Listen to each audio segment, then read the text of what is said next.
గర్భధారణ సమయంలో తినకూడని కొన్ని రకాల పళ్ళు. ముదరని పపాయ.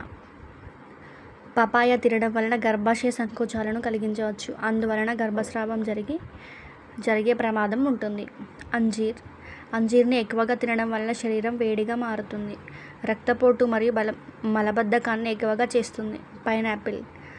పైనాపిల్ మొదటి మాసాల్లో మితంగా లేదా నివారించాలి. ఇందులో ఉండే బ్రైపోలిన్ అనే పదార్థం గర్భాశయానికి హాని చేసే అవకాశం ఉంటుంది. తొలి నెలల్లో గర్భస్రావం జరిగే అవకాశం ఉంటుంది.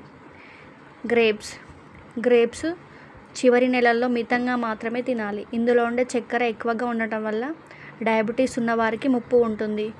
ముఖ్యంగా నల్ల ద్రాక్షను మితంగా తినాలి. జామకాయ. చాలా పండిన జామకాయలను తినకూడదు. ఇవి తినడం వల్ల బరువు ఎక్కువ అవుతుంది. ఇవి తినడం వల్ల తలనొప్పులు, జీర్ణ సమస్యలు వస్తాయి. పండిన అరటిపండు ఎక్కువగా తినడం వల్ల అందులో ఉండే చక్కెర శాతం అధికంగా ఉంటుంది. డయాబెటీస్ ఉన్నవారు జాగ్రత్తగా ఉండాలి.